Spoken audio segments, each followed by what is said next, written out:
All righty. Hey, what's going on, everybody? We are live. It is Wednesday night, 7 p.m., and this is the Screaming Room. I'm your host, DJ Remark, and with me is my co-host, Mr. Kanan Becker. What's going on, buddy? What's up, guys? Not a whole lot. Doing well over here. Excited. Yeah, how was your weekend? You watch anything cool? Good. Yeah, I saw a number of movies. I saw The Watchers last week. I saw the new Bad Boys. I watched Lord of the Rings, the re-release of the first one. Fellowship? Yeah, Fellowship of the Ring. Yeah. I was gonna do the other two, but I just, it's like 3+ hours for each one, and I just, didn't. And that's not long enough.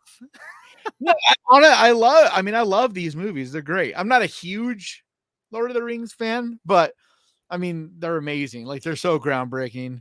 Oh my God. I could talk about Lord of the Rings all night, but we're not here to talk about Lord of the Rings.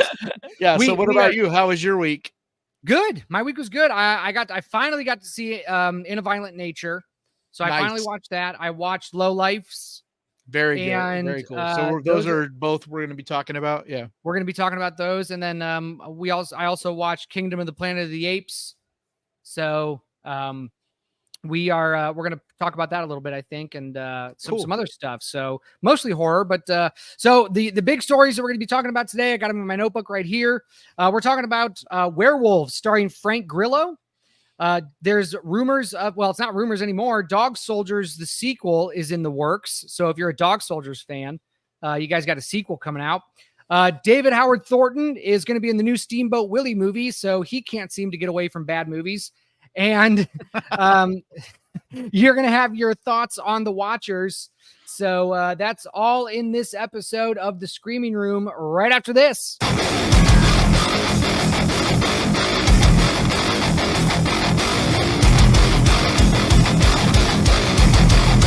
It wasn't until 2020 that I actually sat down and watched Texas Chainsaw. All right, how do I turn this on?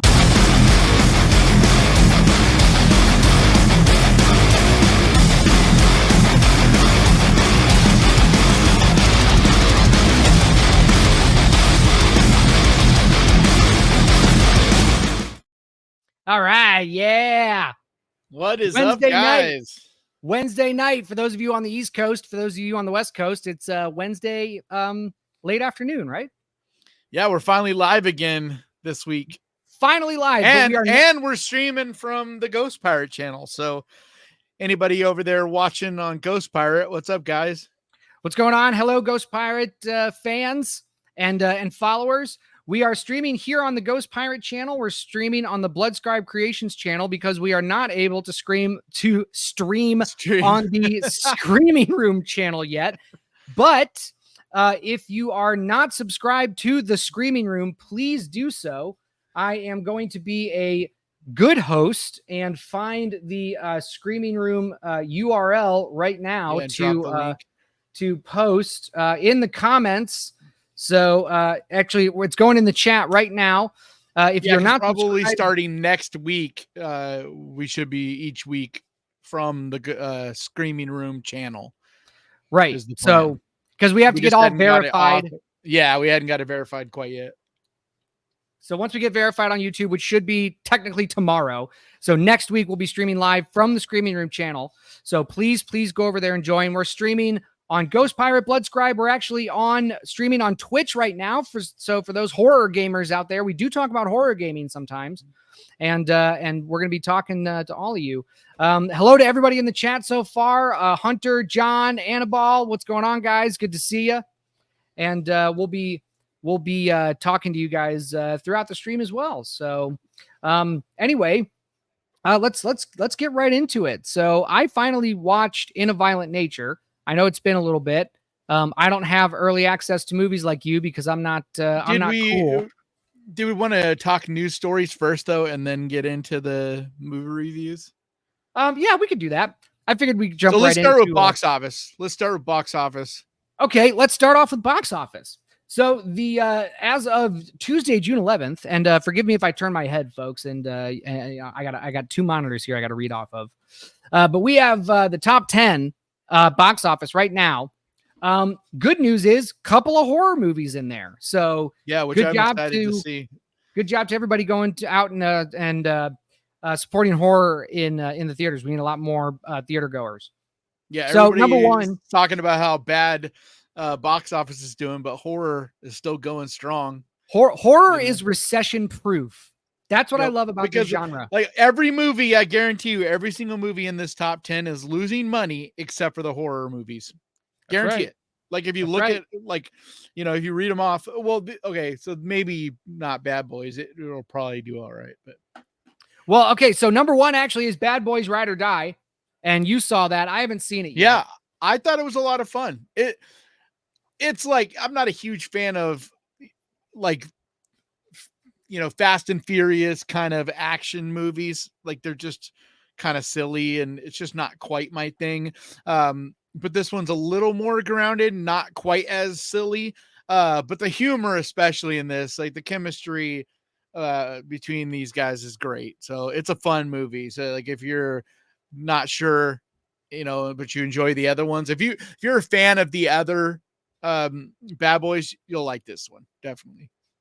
Next up is the Garfield movie. I remember the last Garfield movie that came out with what's his name is the voice of Garfield. I'm committing a sin by forgetting his name off the top of my head. I don't remember. Ghostbusters. What? It was one of the guys from Ghostbusters? Yeah, it was the most popular one. Oh yeah, it's Murray. Chad, help me out. I'm an idiot. Bill Murray. Bill Murray, that's it. Yeah.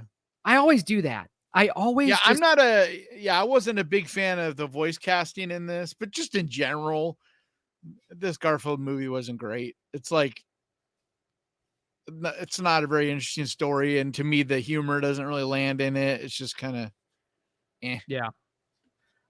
Number 3 is If, that family movie with Ryan Reynolds. It didn't work for me either.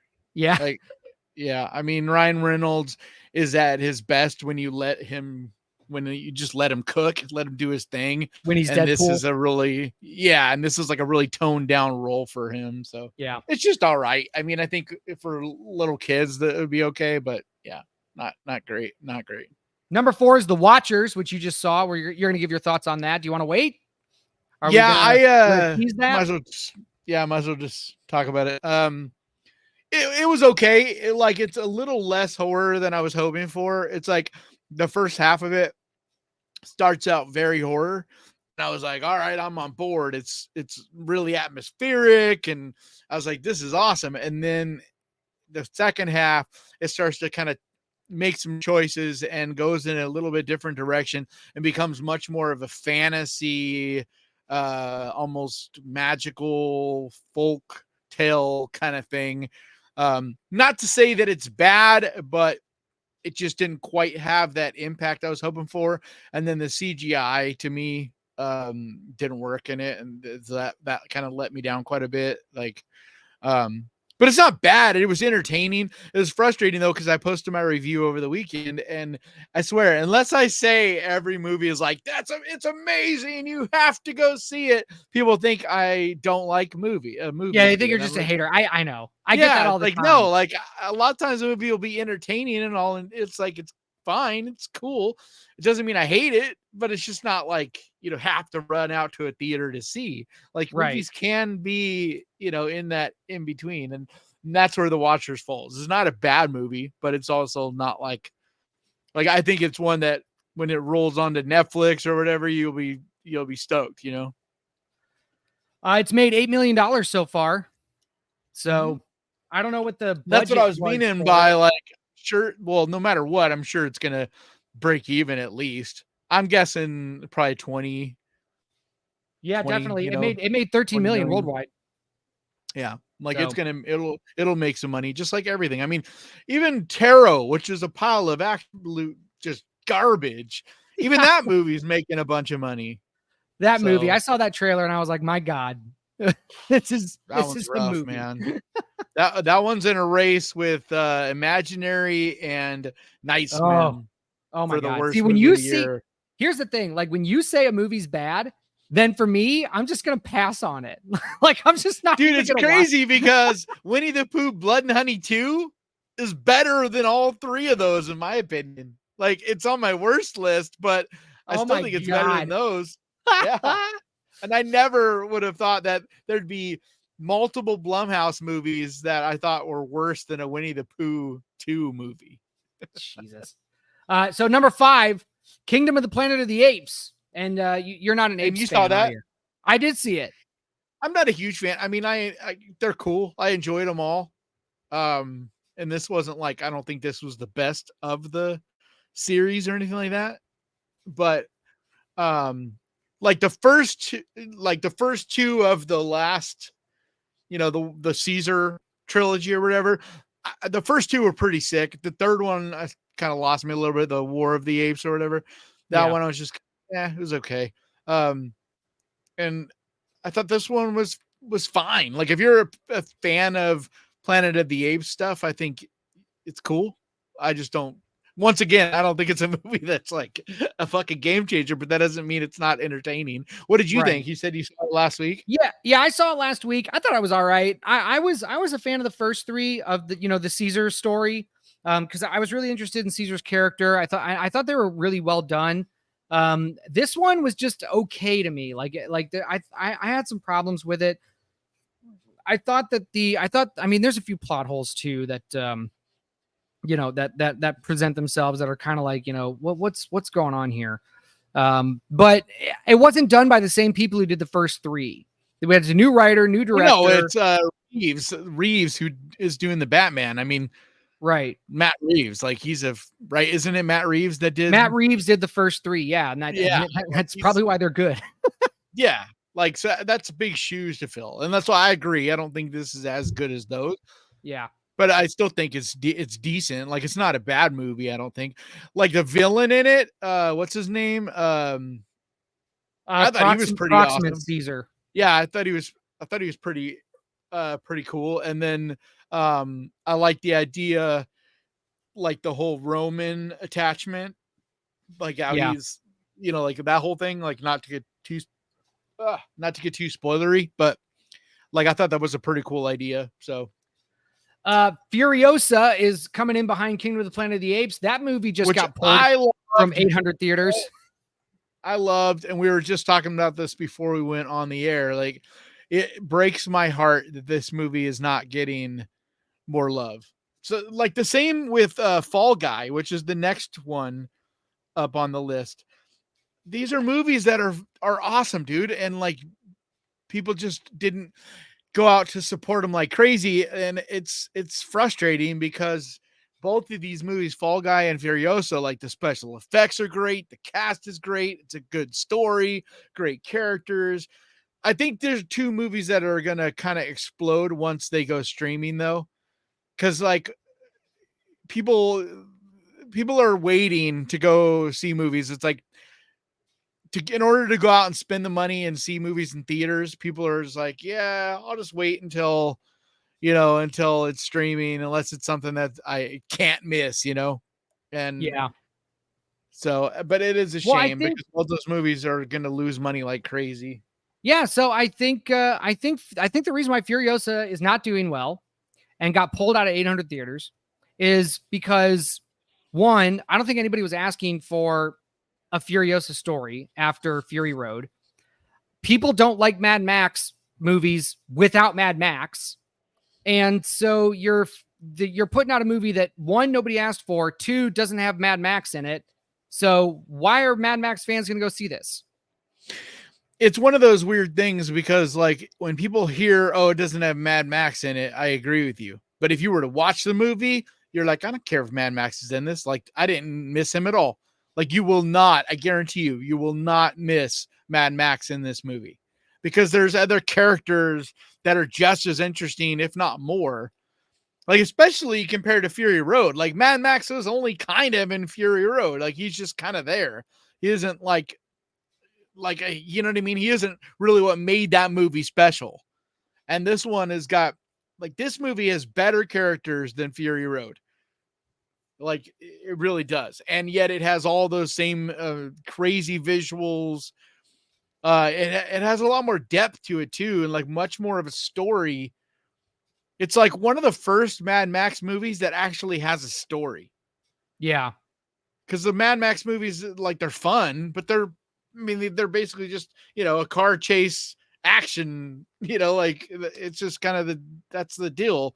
But this one actually has a story with characters, and there's a whole kind of a saga.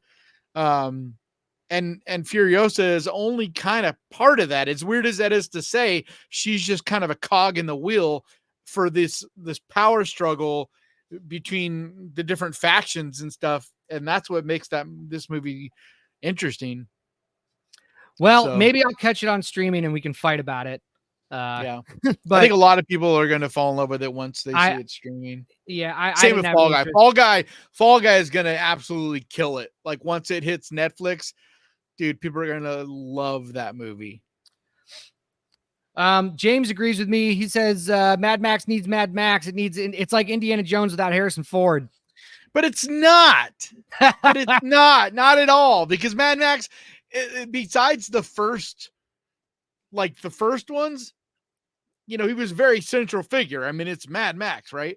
But in Fury Road, if you think back on that movie, he's just kind of there. Like, he's not a huge, and it's not like it's Mel Gibson anymore either. And that movie, can you imagine? Because I was thinking the same thing, and then I looked at the numbers, and Fury Road made shitloads of money. But think about if you brought Mel Gibson back for a Mad Max movie, that movie would explode. Yeah. I mean, it really would. I mean, that's what I could see. That's kind of what I could see if they make it. They probably won't now. No, they won't, because Mel Gibson's canceled. But if they made, no, he's not. Dude, the guy's making movies, come on, and he's been forgiven, man. Look what he's been doing. He's been getting busy. He's been making his own movies. Acting no, dude, he's been acting, and he's made quite a few movies. Like, he made the one where he was Santa Claus, dude. Hang on. Like, he's been making quite a few movies. Now, I'm not going to say he's like back to where he was before he got canceled, but he could be in a Mad Max movie. I just don't think they'll make it now because of Furiosa losing so much money. But this kind of set up making a future movie where you bring back Charlize Theron as the adult Furiosa, who's now ruling, that, because at the end of Fury Road, she was running the place, and then you could bring in an older Mel Gibson. I think if you make a Mad Max movie with Mel Gibson, it would double the revenue of Fury Road and Furiosa. Yeah. All right, let's move on a little bit. I don't know about that. If you look at Furiosa, like I said, Furiosa Fury Road made a lot of fucking money. Like, I had no idea it made as much money as it did. And that's the problem. That's why you said nobody was asking for Furiosa, right? Well, they greenlit it back when Fury Road made a shitload of money. But then all these different reasons, it took a long time for it to get made. And then it got pushed back because of COVID. Then it got pushed back again because of the strike. So, all these things are why I feel like Furiosa released 2019 or 2020, and that era, it kills. So I think it's a complicated reason why it didn't do well. I think it's much more than just no Mad Max in it. So, but either way, yeah, let's move on. We got the Fall Guys number 7. I still haven't seen this yet. I keep hearing good things. It's really well done. It's very fun. It's a rom-com, but there's a lot of fun action and stunt work, and it's really a love letter to stuntmen. And I think that's what makes it a special movie. Well, that's good. It's just a fun movie. What's his name is on a high right now. What's his name? Come on, you know it. I don't. Jake Gyllenhaal. No, not Gyllenhaal. It's but yeah, he's on a high. Damn, what's his name? Ryan Gosling. Good God, I called him Jake Gyllenhaal. Sorry, Ryan. Yeah, but it also has Emily Blunt, who is also killing it. The two of them are huge right now. So yeah, I think it did fine if you think of it as a rom-com. All these movies made plenty of money. It's not a rom-com. Like The Fall Guy, if it only cost what it cost to make a rom-com, then it's golden. You know what I mean? Like it's over 100 million worldwide and all that. The problem is it isn't, the stunt work and the action and the special effects. Like they spent like 100 and almost 200 million, I think, to make Fall Guys. So that's why that movie's losing money, because it was an action movie. It's just, it got labeled like a rom-com. The Strangers Chapter 1 is the next one, which I'm glad it is making money. As much as I'm like, it's not good, I'm still wanting to see where it goes and see the next two parts. And anytime a horror movie makes money, I'm happy. But like, I'm not gonna lie and say it's a good movie. It's really not. And then we have it looks like an anime is next. Haikyuu. Haikyuu the movie, decisive battle at the garbage dump. So for those anime fans, these animated movies that I've like never heard of are killing it nowadays. Like it's funny. It's like I'll see the box office every week and I'm like, what is that? I never even heard of it. Like, listen, I'm ready for the Lord of the Rings anime. Battle of Rohirrim. That's coming out. Give it to me. Trailer drop for that, right? No, stills. Just for first images, some stills. Because it's 2D animation, which I remember I saw somewhere someone talking about it, and I saw some pictures of it, and I'm like really surprised that they're going with a 2D animation, which made me excited, like my nostalgia. Because do you ever watch the Hobbit animated movies? Oh, I've seen it. And those were 2D and they were creepy, like really cool and creepy, much darker. So there's you gotta add that window. Yeah, here. You gotta add it. Yeah, there you go. So, oh, hang on. I added the wrong thing. Hang on. Let me StreamYards is giving me some trouble. All right, here we go. Look at this. I mean, yeah. Yeah. Like, I mean, it actually, like I said, it reminds me quite a bit of The Hobbit. Like, it looks like it's going to have a kind of that same creepy, dark edge to it.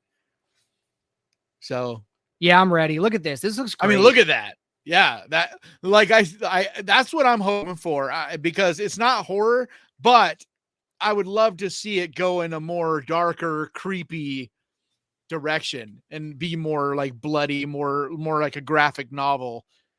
I think that would be that. Then I would be on board. Yeah, I'm ready. So, all right. I'm ready. Well, let's get to some of these. Yeah, let's get to some horror news. Yeah, we're lagging. Let's. Yeah. All righty. So, let me share my screen again. Where are we? There we are.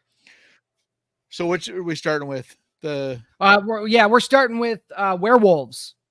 So, werewolves starring Frank Grillo. I just heard about this yesterday. Yeah. That's a cool looking screenshot. Look at that. But listen to this. He's going to read it. What is the story real quick, but yeah. So Stephen C. Miller. Yeah. So Stephen C. Miller from Silent Night, his werewolf movie Werewolves has been set for release by Briarcliff Entertainment and the Solution Entertainment Group by Deadline. Starring Frank Grillo. Werewolves will be unleashed in theaters December 6th. So we got a nice winter movie. The film has been described as The Purge, with werewolves. So that could probably make it good.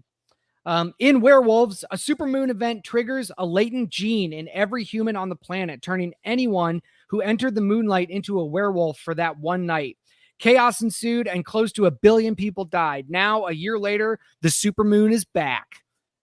Katrina Law, forgive me if I don't pronounce this, Ilfinesh Hedera, James Michael Cummings, and Lou Diamond Phillips are also starring in this movie. Matthew Kennedy, who wrote Inheritance, wrote the screenplay. It says, quote, "We are super excited to be releasing Werewolves later this year exclusively in theaters," said Miles Nestel, the co-CEO of The Solution. Our cast is incredible, from the amazing Frank Grillo to powerhouse performances from Katrina Law and Ilfinesh Hedera. The use of practical werewolves, hell yeah. Designed and built by Alec Gillis and Tom Woodruff Jr. from Alien and Predator. Take the genre back to its roots in a fresh and exciting way. We hope audiences will have as much fun experiencing the film in theaters as we had making it. Yeah. Sign me up. Like, I'm so on board with this. Like, this sounds so fun. I'm going to bring that up one more time so we can take a look at this. Actually, I'm going to take a look at this. I'm just a huge werewolf fan, so I'm always interested if you do a werewolf movie, and especially one that's going to be in theaters, so it's got a good enough budget and cast and all that to be in theaters. Because so many werewolf movies we get, they just are like garbage straight to Tubi. Like, it's rare, but there's all these werewolf movies coming out, because there's also the guy that did Happy Death Day. I'm spacing on his name, unfortunately, but he has a werewolf movie coming out.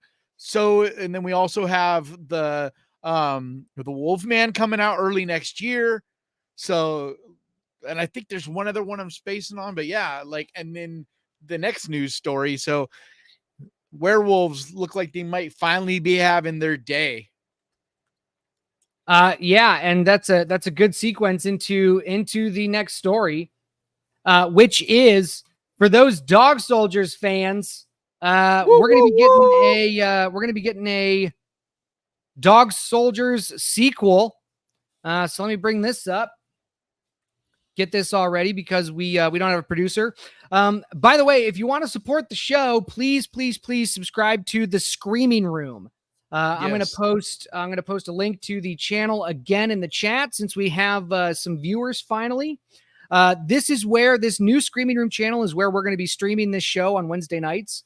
We used to stream on Bloodscribe Creations. We're doing a simul stream right now on Bloodscribe Creations and Ghost Pirate Entertainment.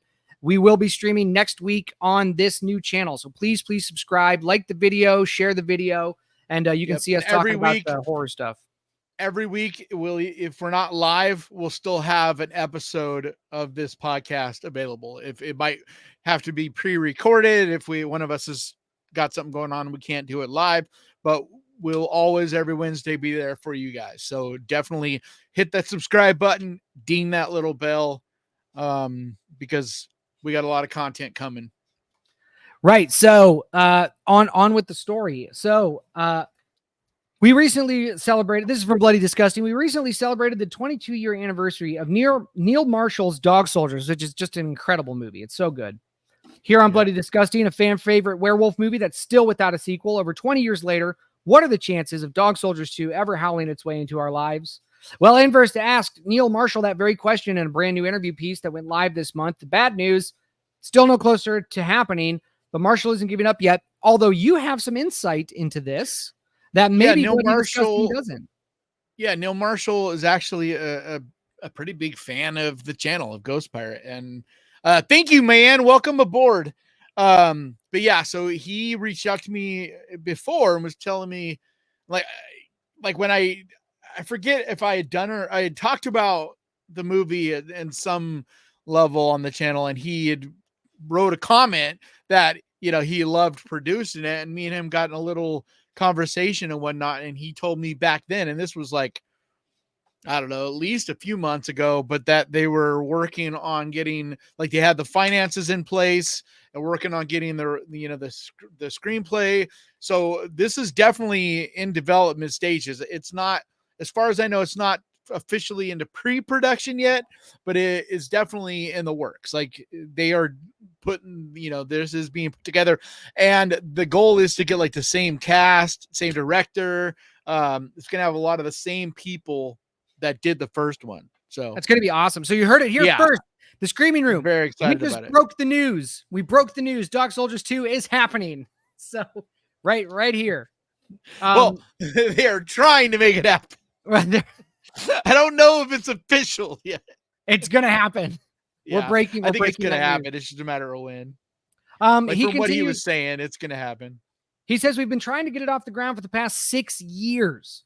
Says, I've got a story hammered out, but I've not written the script yet because I want to know if we're actually making it or not first. Just write the script, dude.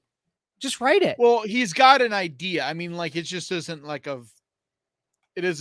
perfectly worked out script, but it's also, what he was telling me is there's people that'll work with him to hammer out an official script. So it's like, he's got the basic story, but to have an official script, you generally have like some other people on board working on it, So thank you, Big Chris. I appreciate that. Big Chris with the $5 says, I was one of the few who saw Abigail without knowing anything about it. Freaking awesome. What were they thinking? Abigail was a lot of fun. very good movie. One of the best of the year so far, I think. At least one of the most fun. He says, I can't live my life waiting to see if it does happen. If it happens, it happens. It's always going to be a double-edged sword, though. Says, quote, the fans want it, and I'd love to give it to them, but if I make a mess of it, they're not going to thank me. That's true. Marshall elaborates on that thought. The most important thing is making sure that it lives up to the first one. That's the hardest part. Yeah. I mean, because that's the problem with sequels. A lot of sequels, they never live up to the first. Especially when it becomes a cult classic like this one. Yeah. You know, because there's a lot, especially with something like this, like the practical effects are a huge part, because you can get enough money to make a movie, but it has to be on that same level. You need to get like the same look and not just do some CGI and make it kind of close, or get some new cast. Like you want to, you need to try to do, like, at least do that first one justice. So that's, well, and practical effects are always going to look better than CG. I think it's a well-known, well-accepted fact right now, especially in the horror community. We want to see practical effects. We don't want to see CGI. Get that shit out of here. But it's flipped. For like a long time, it was more expensive to do CGI than it was practical effects. Now it's flipped. It's much more expensive to do practical effects, especially when it comes to things like blood splatter and, to do a whole creature, that may not be like super cheap, but for a lot of the little things, and that's a lot of the stuff that really holds back so many of these movies, is the little things like blood splatter is a good example. Like, it looks horrible. CGI blood splatter is horrible, or CGI fire. And we see that a lot, fire and dirt. And like, it's just, So I'd rather them take their time. Never, don't stop working on getting that movie made. Like, let's get a Dog Soldiers, but like, take your time, man. It's already been like 7 years or whatever, or 6 years, he said.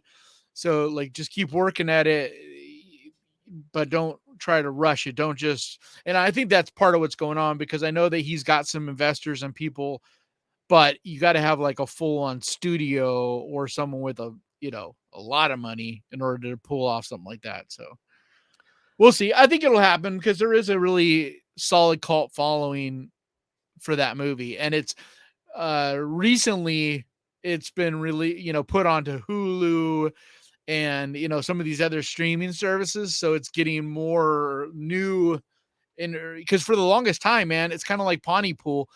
Unless you had a physical copy of it, you could not see it. It was like, right. But now Pontypool and Dog Soldiers, like, they're on Shudder, they're on Hulu, they're on Tubi. So hand sanitizer says CGI should be used to enhance practical effects, and it should be unnoticeable. Yes. Yep. And it is, when it's done right. And like in a lot of movies we're seeing now, like the well done movies, that is the case. It is a nice blend. Like, what is it? I'm trying to remember what it was I just saw where it felt blended really well. I don't know. I haven't. Is it Lovely, Dark and Deep? I just couldn't tell you about it. Anyway, Lovely, Dark and Deep. Like, that was one where the CGI and the practical are blended really well. It's like hard to tell where, they're using some CGI, but it's blended so well you can't tell where, if you know what I mean. Like, you can't even tell where it's in there. So yeah. All right. Moving on, because we're burning right through these.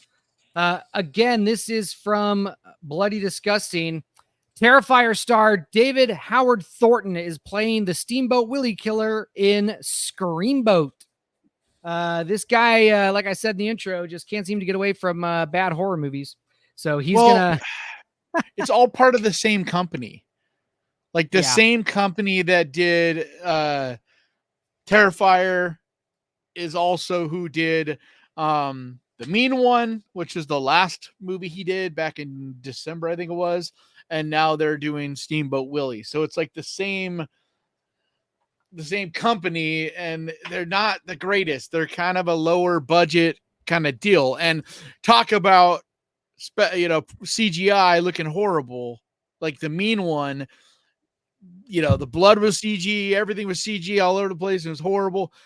And that's why I don't have high hopes for this, because what makes David Howard Thornton a brilliant performer in Art the Clown is you get to see his personality. And that's what makes this guy so fun. Like, he's got his body performance is fantastic. He doesn't have to say anything to convey a whole lot. But then when they had him play the mean one, he's barely in it. Like, he's, they didn't use him much at all. And you got him in so much prosthetic garbage. It was like any actor could have played that kind of thing. It's a waste. So right. I kind of have the feeling that this is going to be the same deal. I mean, how is he going to be able to really emote when he's in this big ass fucking Mickey Mouse suit? So, well, it's I guess a shame because and I really like the guy. So I'm not trying to he's like a really nice guy. I've talked to him a number of times on Facebook and stuff. He's a really, really cool guy. He's really, really supportive and like great to all his fans. And he's doing an amazing job as Art the Clown. But he, you gotta let the dude cook. You gotta let him do his thing. And if you just cover him in these prosthetics and all this shit, you mean you have to let actors act? Yeah. Oh my God. What a novel concept. We'll see what happens. All right. So the short film that introduced Mickey Mouse. Oh, this is from Bloody Disgusting again. Sorry. The short film that introduced Mickey Mouse to the world, 1928 Steamboat Willie, entered the public domain this year, and a horror movie adaptation is already on the way next year. It's not just one. There's like 2 of these coming out. Yeah. So technically it's not a Mickey Mouse because Mickey Mouse is still owned by Disney. So that's where this gray area is. Like, you can only use Steamboat Willie, that original Mickey Mouse cartoon. You can only use that. And so that's why we're seeing these called Steamboat Willie. And even though everybody knows it's Mickey Mouse. Right. It says, from the production teams behind Terrifier 2 and The Mean One, Screamboat is coming to theaters in 2025 via Iconic Events Releasing. And Variety reports this morning that Terrifier, Terrifier 2, and Terrifier 3 star David Howard Thornton, who is Art the Clown, will be playing the film's twisted version of Steamboat Willie.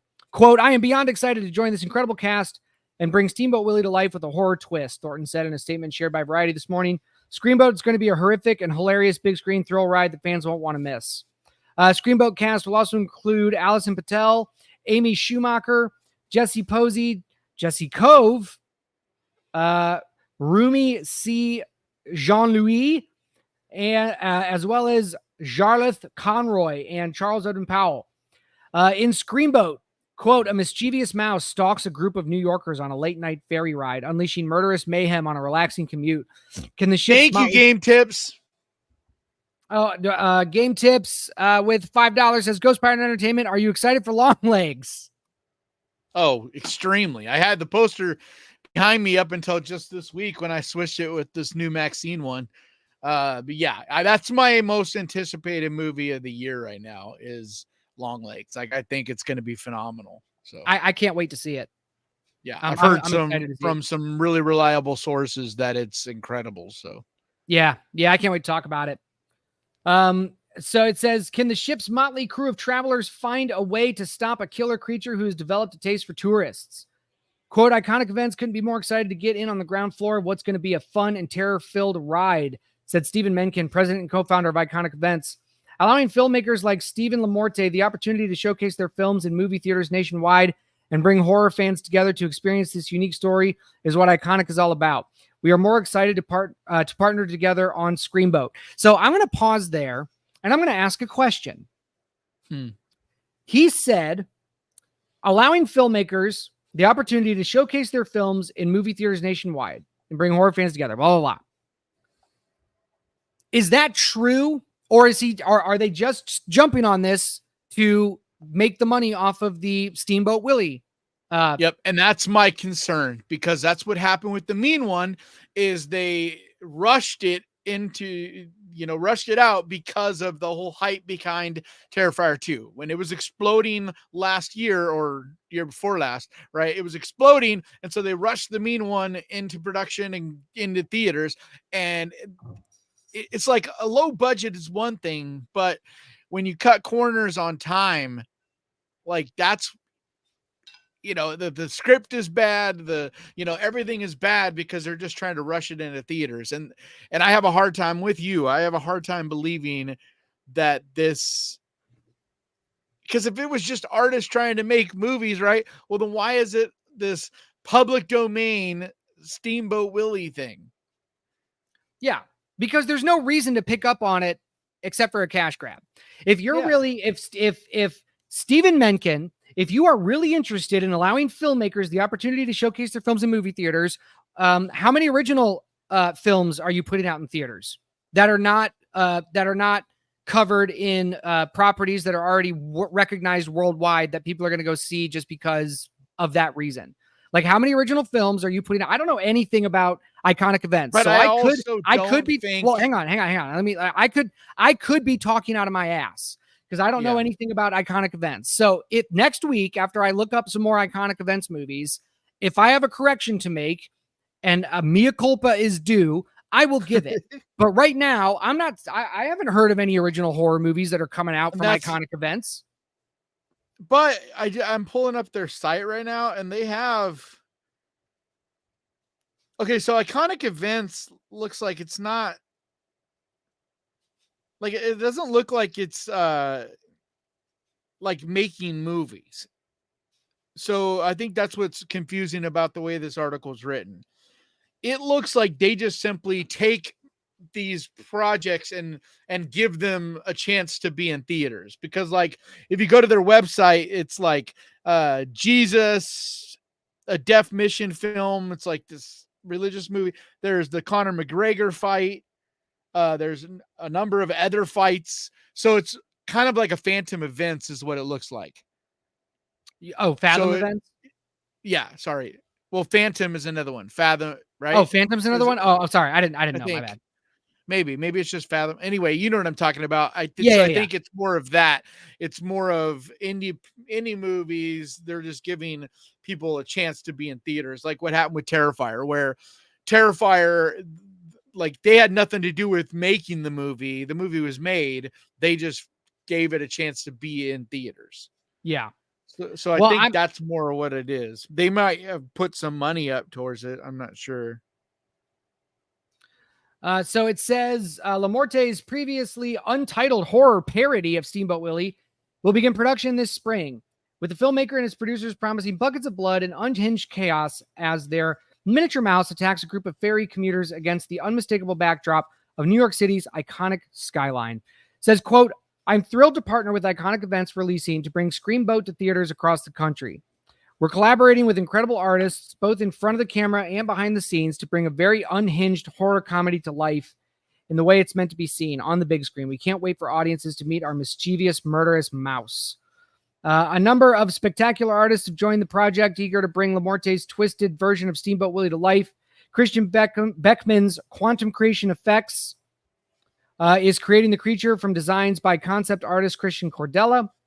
The film's murderous version of Steamboat Willie will be brought to horrific life by a mix of classic practical puppets and traditional prosthetic makeup. So that's good. That's good news. Mm-hmm. Produced by Amy Schumacher, Martine Melul, sorry if I screwed up your name, and Stephen LaMorte, the team behind The Mean One, in collaboration with horror heavyweight Stephen Della Sala and Michael Levy, Terrifier 2, Terrifier 3, and Stream. The film promises a hilariously horrific twist on Disney's beloved mascot. Production is set to begin spring of 2024, so it should already be in production right now. So that's it. Looks like they also are the people that are putting Stream, another horror movie, and it's in theaters, and it's directed by Michael Levy, and it stars Jeffrey Combs, Tony Todd, Daniel Harris, Dee Wallace, Felissa Rose, David Howard Thornton, Daniel Roebuck, like a bunch of who's who in like in the indie world of horror. So, or cult classic horror. So that's an original project that they're putting out. So I don't know. It looks like they kind of give these projects a platform to be able to get into theaters and maybe put some money up to make them, but it doesn't look like, so it looks like they're kind of like because I don't think they're quite a production company. You know what I mean? Well, we'll see. Yeah.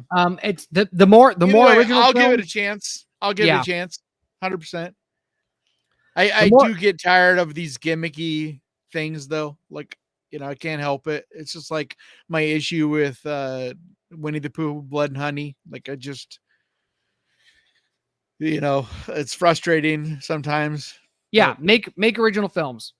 yeah. Please. Stop trying to capitalize on already known properties. I mean, it's cheap, it's transparent. There's plenty of great indie filmmakers out there that are telling original stories and making original movies. Put those in theaters. But if you are gonna do it, have something to say. Like do something original with it. Like I'm not saying you can't do a Steamboat Willie thing, but make it interesting, make it good. Don't just slap it into theaters because of the gimmick. Like that's more my issue with it. It's not so much that it's being made. It's just they just slap him out. Like I said, with the mean one where, it's a Grinch Christmas time horror movie, which, if they had taken their time and made it right, it could have been creepy. It could have been fun, whatever. But instead of they just like rushed it into theaters and it's half baked and it's just a mess. Right. So, all right. Well, we're about to the end of the show. We got about 15 minutes left. So thanks everybody that's been watching. We didn't talk about the movies that we did the homework to watch. So. I know. Well, that's what we're going to get into. We're going to talk about that now. But right. thanks everybody that's been watching so far. We're not getting out of here yet. We want to talk about In a Violent Nature that we both saw, that I finally saw. And let me get this banner going here. So we'll give our basic thoughts up front. So, but if you haven't seen it, we will get into spoilers. So, we'll warn you ahead of time. But definitely keep your ears open, because anybody that doesn't want anything spoiled, we definitely don't want to spoil it for you. Right. So, do you want to go first or do you want me to? You can go ahead. I actually resaw it as well this week. So you saw it the other day, right? Yeah, I saw it. Sometime. Oh well, was it Monday? So I've seen it. I don't know. So I've seen it twice now. So, here's the thing. I think it's an interesting take on the slasher genre. You're following the slasher around. You're following the killer around. The story is sort of secondary to just how these killers, these Jason Voorhees types, walk around, right? Because he's very much a Jason Voorhees type. It's basically a Friday the 13th without the name. Right. So like anybody that isn't familiar with what we're talking about, it's a new horror movie that's in theaters currently at the time of recording this. And he's basically Jason Voorhees sort of figure, except for the whole movie is from his perspective for the most part. I'd say like 90% of it is from his perspective. Right. And my I have a few gripes about the movie. One of those gripes is that they do like about 10% of the movie not from his perspective, and it's very jarring for me, because it's like, now I don't know what I'm watching. Like I thought this is like, if you're gonna do this, if you're gonna have this technique, commit, stick to it, don't break from it. And it's pointless. It seems kind of pointless when they do break away from him too. You're just like what? How is that pushing the story, or like, you know what I mean? Like, did you need for that one shot or for that one sequence to not be with the killer? Like, right. I don't know. No, you didn't. And so that's one of my gripes. The other one is the pacing. Unfortunately, when you watch a movie like this, like you're watching this guy just walk around. Yep. And like, it makes me wonder if this should have just been a short film, because a lot of slashers back in the 80s did this, where they just filled time walking through woods or whatever, trying to show the killer's perspective. And it makes the movie kind of drag. So if you're patient, then, you can forgive it. The fact that there's very little story because you're not actually following the story, you get who this guy is, right? You understand what he's after. It's very obvious, but we don't need to know what the story and the characters are like of the victims, right? Well, We there's don't no really, characters. I mean, right. we know nothing about the characters. And I think that's the biggest problem, because even as thin as the Friday the 13th movies are, you still get a little bit of the characters. Like, you still kind of know, like, so and so and so and so. Like, yeah, they're thin, but you at least have a sort of idea of you get nothing in this. Like, besides the killer and his story, you know nothing about his victims, like, at all. Yeah. And it's interesting because I've heard that this was meant to be, like, I heard a different take on this that I don't know how I feel about it. But basically, the idea is that this is almost meta. This is almost satirical in a way. It's supposed to be showing you what it would be like to follow this killer. So almost like, remember Behind the Mask, The Rise of Leslie Vernon? Yes. So something like that, where it's kind of trying to show you what a day in the life of a killer would be. And the fact that it's super slow and boring is intentional. And I get that. And if that is what the filmmaker's going for, I get it. It doesn't change that it's still super slow. And it's a beautiful movie. I mean, the cinematography, the way it's shot is gorgeous. The landscape is just amazing, but it almost feels like a nature documentary or something, like, with just this killer dropped into it, just plop. And, like, really the only reasons to see the movie, to be honest, is the killer looks badass and the kills are incredible. I mean, it's crazy to say this, but it's like some of the best kills we've seen in a horror movie in a very long time. Like, they're really good. Yeah, I remember the one you were talking about, and I I thought it was pretty good. There is one that I thought was sort of, I thought it was mean. Like, I thought it was mean spirited The and Saw one, and unnecessary. Yeah. the Saw one. Yeah, it almost seemed out of character too. Yes. Well, there's two instances where it seemed out of character. So if we want to get into spoilers, we can do that now. But I'll give my final. So we'll get into spoilers, but you can't exactly spoil this movie. So just to be honest, like, if you're someone that hasn't seen it and isn't sure if you want to leave listening to us right now because we're going to spoil it, other than us basically telling you what happens in the kills, it doesn't even really matter, because you have to see this. Like, there isn't any story. Like, basically what I'm saying is there isn't any story kind of things that can really be spoiled about this movie. Like, the only spoilers really there is just saying what happens in the kills, because there is no story really to spoil. Right. So I guess my final thoughts before we get into spoilers about this movie is that I think this is a good enough movie to watch. I know that there's going to be a lot of slasher fans that will either love or hate this movie. Yeah. For those reasons. And I think I don't know if it's quite that, because, like, I'm someone that I think a lot of people fall in the middle on it. You think so? Yeah. Cause like a lot of things nowadays, it's like everybody's either on one side or the other.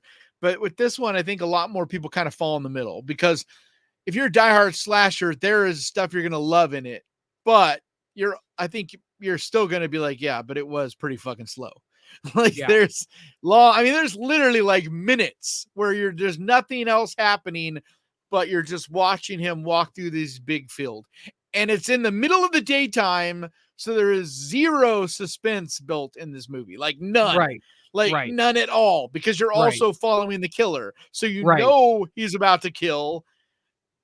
It's not scary at all. Like, it's just, it's not intimidating. It's just, so, but it's interesting. It's like one of those movies I do think it's worth watching because it's an interesting take. And I think that they're onto something. It's a pretty original idea from this. Yeah. It's a pretty original idea. Things you could take. I think there's things you could take from this and make a really good slasher. Right. So yeah, and that's why I would recommend it, is because it's an original idea. The execution was probably I don't know. I wouldn't say it's as good as it's going to get for something like that, but like it probably No. is. But the ending, I mean, that was also like one of the longest parts of the movie. I've heard so many different explanations of the ending of this movie, and it feels completely pointless to me. Yeah, Like, it feels like there's 15 minutes at the end of this that is for no reason, does nothing. it All does right, so nothing. let's just get into spoilers, because All right. the ending is something I got to talk about. All right, I got to switch out the coals to my hookah. So you go ahead and go first while I do that. All right, spoiler warning. If you don't want to hear any of the details about In a Violent Nature, then you might want to turn off at least for the next like 10 minutes or so. Big spoiler warning. Okay, so the kills in this are very gruesome, very brutal, very bloody. I have heard a few people talk about how they looked a little fake to them, and I didn't really think so on my first watch, but then when I rewatched it, I did feel like they were like, you could see a little bit, but I mean, it's a lower budget practical effects. Like, everything is practically done in this movie, and it is a lower budget. So of course the kills aren't flawless, but I thought they're pretty damn good. Like, they really, and they're gruesome. So to me, the best kill, I've heard a few people say a couple, like, it's strange.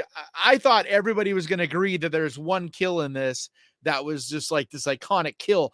But then I've heard other people talk about other kills that affected them more. But the kill to me, the reason to see this, if for nothing else, is the yoga kill. Like, Yes. so it is a Yes. spoiler, but it is a spoiler. So just one more warning. But basically, this killer takes these hooks and he hooks her. What is he? Starts with hooks her stomach, right?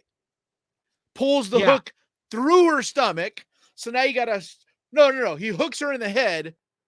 And no, he does start with the stomach. So he pulls the hook through the stomach. Then he takes the other side of this hook. So it's like this double-sided chain with hooks on both sides. One is hooked through her stomach, and he's holding on to that. Then he takes the other side and hooks it into her head and pulls it to the point where literally her head goes through her stomach and comes out the other side. So it's literally like he tied her in a human knot. And it sounds comical, but it's not. It's actually fucking brutal looking. Like, it looks real, and it's very gruesome, very brutal. I mean, it doesn't feel comical to me at all. Like, it's pretty brutal, but I did laugh. Like, I was laughing in the theater. Like, me too. Well, yes, but not at it like it's funny, but like this is a weird insane. thing. Yeah, it's a weird thing as a horror fan, because I laugh at the brutal kills too, but it's almost out of glee. It's like, fuck yeah, they went there. That's fucking gnarly. But it's not like it's meant, because it's not meant to be humorous. So I guess this is basically, I can explain it, Right. What did you think the most brutal kill was? Did you think it was that one? Yeah, that was definitely the most brutal kill. The others were actually rather tame, which is fine. But then the other one, no way. No, the over the head shot was super original, and I thought it was pretty fucking cool, where he drops the shit on the head, and the head just explodes like a fucking. Yeah, no, that looked great. It's like an over the head drone shot. Yeah. And like, I wouldn't say it's tame. It's like super gory. It's just, I've never seen anybody do an over the head kill like that. So I thought that was pretty wicked. Yeah, I thought it was good. What I mean by tame, I mean, like, I guess I don't mean tame. I guess I mean like easy. So like, they're all gory. Like, they don't hold anything back. Like, except for there are a couple kills that are off screen, which I thought was kind of odd. Like, especially that first kill. Right. All I can think of is that maybe it was like to try to build some anticipation. You're going to see this kill, and then all of a sudden, because it is a cool shot where he's reaching for the guy's head. Yeah. to kill him, and then all of a sudden the hand is now reaching for the necklace. So it's a pretty cool like fade in shot or whatever you want to call it. Obviously that kill wasn't cut for time. No, But sorry. This movie, okay. So the ending, I don't understand. I don't know. Like, I feel like I missed something. And even though I've heard lots of explanations of what the ending was, but I just don't understand. I just don't get it. Like, what happens is basically this girl, she escapes the killer. And it's very much like a reminiscent of a Texas Chainsaw Massacre or whatever. She gets this little lady or older lady pulls over. She gets in the car with this older lady, and she's all fucked up. Like, and the older lady's like, ah. And so they're driving away, and she's like, just go, let's go. Let's get us out of here. And so they're driving for a while. And this got to be 10 minutes, right? 10, 15 minutes. Yeah. The ending. And At it's least. literally just the two of them in this conversation. And I was convinced, and I think everybody was, that it's building up this one final kill or at least one final scare. Because I mean, it goes on. Like, it goes on for at least 10 minutes of this conversation in this truck. And then they pull over to the side of the road. Because the older lady's like, what's her leg wound, right? Gotta adjust your leg wound. Like, Yeah, something like that. Yeah, I gotta like wrap it, you're bleeding out. And the girl's freaking out because they're still in the woods. Right. And so I'm thinking, and then the camera even goes to the woods and it's scanning the woods and it's setting it up like for sure he's going to come out of the woods, or at the very least, you're going to see him back there in the woods or something, like it's setting up the sequel or something, any fucking thing. Nope. Nothing happens at all. The Goose egg. Yeah. And I don't get it. I knew they weren't going to do it. I knew what they were trying to do, and I knew nothing was going to happen. What were they trying to do? They were trying to set up a suspense for that. They were trying to get people to like, they were trying to get people to suspense for what? They didn't do anything. Exactly. They were like, look, we're going to do that. We're going to shoot this like this to build up all this suspense. But then just, there's never a payoff. And the reason why is because like, this is the one time I'm going to complain, I guess, about a movie following its own rules. We've seen this guy slowly walk everywhere he's going, right? He has one speed. They're driving for 15 minutes. There's no way this dude is catching up to them just by I agree. Walking. So I agree. So if the only payoff was going to be he shows up and murks the old lady. But he can't because he's so slow. But also he got the necklace back. So the rules, like the curse has been lifted, or not lifted, but like he's been laid back to rest because he got the necklace back. And I guess the story that the older lady is telling in the car is about him. Yeah, like he is the guy, her brother, and the bear. Like that whole story, that's him. Oh, so there was no bear, it was him? No, he is the brother that faced off against the bear. Well, no, because the deputy in the beginning of the movie told the story of him. He was some kid that got kicked out of a fire tower and died. So that couldn't have been him. No, you're right. So then maybe he is the bear. Okay, so he is the bear. So maybe he is the brother bear. Survived him. Right. But then why would the I brother, don't know. Why would the brother say it was a bear? Why would it just all feels so pointless, dude. Like it just I know. But I mean, like once again, don't get me wrong. There is a reason to see this, especially if you're just a casual horror fan, this is not your jam. You're going to get bored. But if you're a big horror fan, especially of the history of horror and the rules of horror and all those things that go into it, this is an experimental movie. It falls into that same category as the Outwaters did last year and Skinamarink, where they're not for everyone. There are definitely things that are not great about them. They are kind of boring on some level, but they're experimenting with the genre and trying new things. And a lot of those things it's kind of like an invention. Like you come up with, there's going to be some young horror fan right now that sees those and gets an idea, and then in 10 years or 20 years or whatever, makes his own movie and takes some of those things and perfects those and comes up, and that's how the genre continues to push forward. So Yeah. on that level, it's exciting, but not not a can't miss awesome. movie. Right. So, all right. So do we want to quickly go over the movie that I do think is awesome? Okay. How quickly do you think we can go? Because we're already over. Not that quickly, but it doesn't matter, because if we don't talk about it this week, then who knows what we're going to be talking about next week. Let's just. Okay. All right. Do you have somewhere you got to be? No, not yet. But yeah. So let's just talk about it. It won't probably take us that long. But okay, even if we go over a little, like, so be it. Okay. By the way, before we get into this, because also I just want to talk about this movie. I've been waiting. Yeah, let's do one final what you call it? Spam of the Screaming Room channel. We have a new Screaming Room channel that we are going to be streaming on after this week. We are currently simul streaming from Bloodscribe Creations and Ghost Pirate Entertainment. But if you like this show, please subscribe and hit that notification bell on the Screaming Room's YouTube channel. I just posted a link in all of the chats that we are currently streaming at. Please go there and subscribe. And thank you to everybody in the chat so far. I know we haven't been able to interact with you too much. Thank you for the super chat. We're up to 21 subscribers. All right. So let's get to 25 and then 50. but we're on our way. But thanks to everybody in the chat. We see it. Please comment on the re-upload after we're done streaming. So we'll be able to talk to you in the comments. We love talking to you guys. I'm going to try to bring up chats more often, but you guys seem to be having a good time in there. And we do see you. It also kills the flow a little bit if we read off the chat. And so right.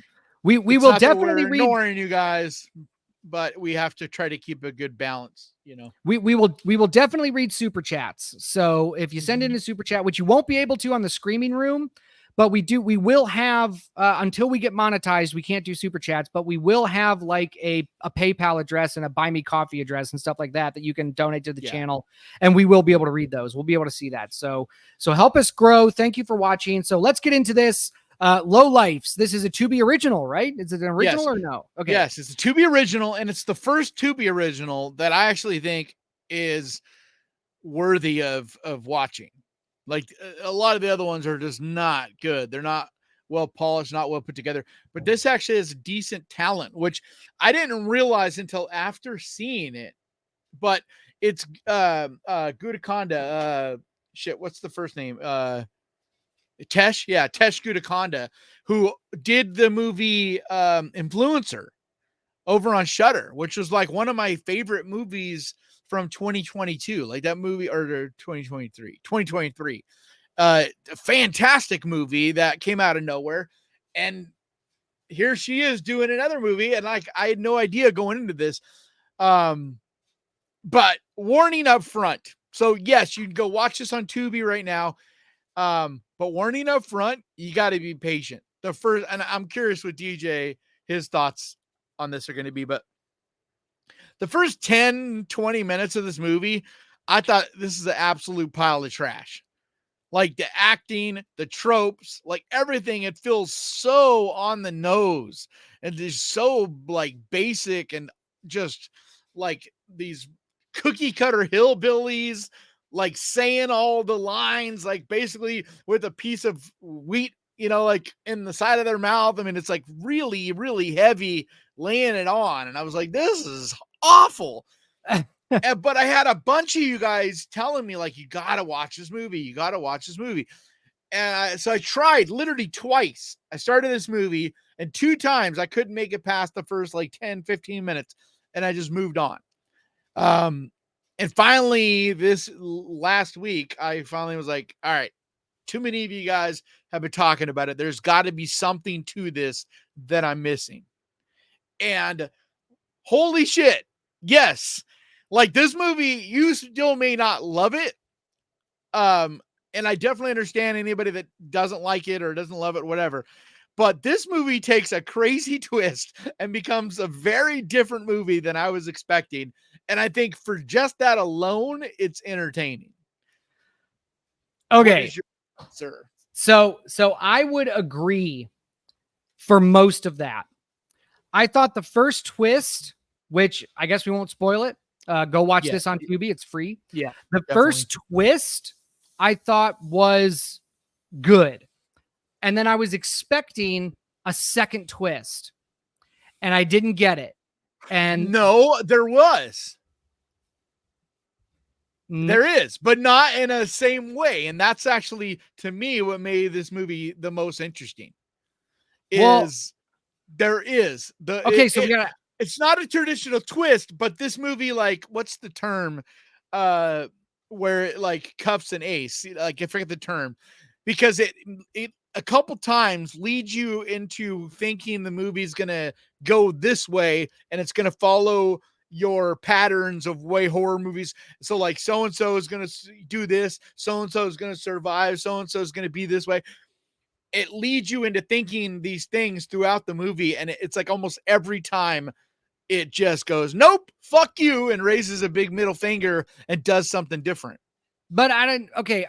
Can we put up a spoiler warning and talk about it? Well, we'll give your basic overview. Okay, so all right, fine. So my basic overview was I was expecting a second twist. The one that I think you're talking about, I didn't consider that a real twist. I think I saw that coming. But the movie, like once they get to the house, the movie really kind of starts to drag for me. Like there's a lot of talking and a lot of dialogue. Like there's one specific scene between the two girls that I'm just like, is this scene over yet? Like what? Yeah. Like, come on, let's get going. And then that happens like a few times, and I'm just like. Yes, but I still will kind of defend that scene, and I'll explain why. Because I feel like that scene is what made it like set up what I consider to be the final twist, so to speak, the final shift of the movie. So I know what second twist you're talking about now. I kind of saw that coming, so I guess I didn't consider it a twist. I thought the acting was really well done. It's not really a twist, but a shift. Right.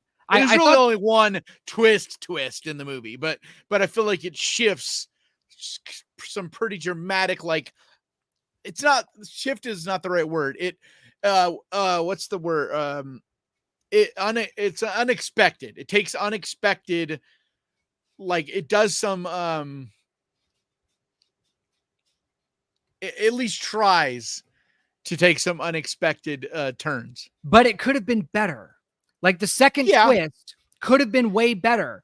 And even if you're expecting it to come, I was like, oh man, if they're going to do this, like if they're going to, we got somebody in the chat said no spoilers. So no spoilers, I guess. But like, I really wanted that second twist to happen and then it just never did. And I'm just like, come on. But I think the acting is part, like, because I'm not going to say this is like a home run. It's not going to be on my best of the year, right? Even though I think Tetsuya Konda as a director is phenomenal. And I think that as a director and filmmaker, like, I'm excited to see the future. But I feel like the acting held this movie back. Because even though there is this, like, the acting is meant to be over the top, like it's intentionally everybody's playing it up. Everybody's like, there's a reason why they're playing these stereotypes so much, and everything is turned up to 11. I still think the acting, there was, when they needed to be more sincere, when they needed to like make it to where you cared about the characters more, they just couldn't do that. Like, I feel like the actors weren't quite on that level.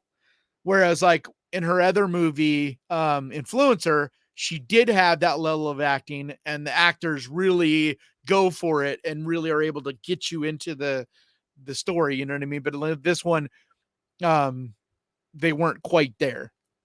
Like the only one that was close was the daughter, was the road tripping family. Yeah. their No. daughter. Yeah. She was close. She was close, but I agree. Yeah. I mean, I thought the dad was the best actor. I thought he did the best job as far as like acting goes. But yeah, I mean, yeah, I know, just didn't feel like it was believable. I felt like really it was I felt like he was very like playing it up too much. Same with the brother.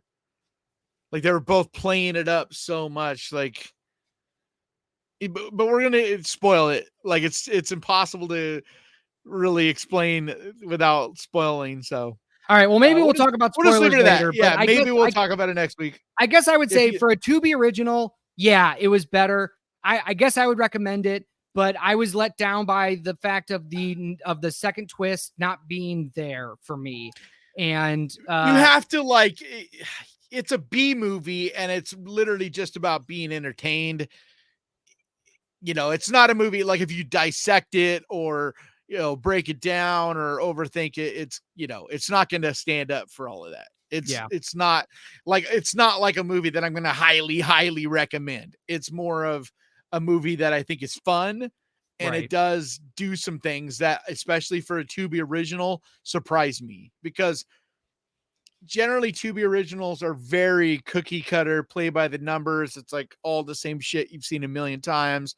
And this at least had the balls to try some things and do some things different. And like I said, I really do think the filmmaker behind this, with the right resources, will make a movie that's going to blow people's doors off. You know, well, because we'll see. We have yet to see her really have a like, because Influencer as well was literally, there's like I think it's a cast of 3, was shot over basically during the whole COVID times. Like, you know, she's got very little budget and not a lot to work with on both of her movies so far, and they were both good on some level. So yeah. All right. Well, that's going to do it but for if you haven't seen either, definitely go see Influencer. Go watch Influencer on Shudder. Like if you want to pick one of those movies to go see, Influencer is fantastic and beautiful, man. Just a gorgeous, like the way it's shot, like it's all like in Indonesia, I think it is, like on these beaches and stuff, and it just looks incredible. All righty. Well, you heard it here, folks. So thanks for joining us. We are going to be streaming every Wednesday night, 7 p.m. Eastern. And on the Screaming Room YouTube channel. On the Screaming Room YouTube channel. We are simulcasting from Ghost Pirate Entertainment and Bloodscribe Creations right now, just to get you all over to the Screaming Room channel. Please go subscribe, hit that notification bell so you can see when we go live. We're going to be talking like this every Wednesday. And thanks again to the chat for coming in. Love seeing you guys. We'll try to get to more chats when we can. I've been putting the ones up on the screen. On the screen. Even the ones where people call me out for picking my nose when the camera is off. So thank you for putting me on blast there. And he's not picking his nose. He's smoking. Well, I'm smoking on camera too, but sometimes, people don't want to see me stand up and move the coals around. So, but anyway, thanks a lot for watching, and we'll see you guys next week. Okay, bye. Guys.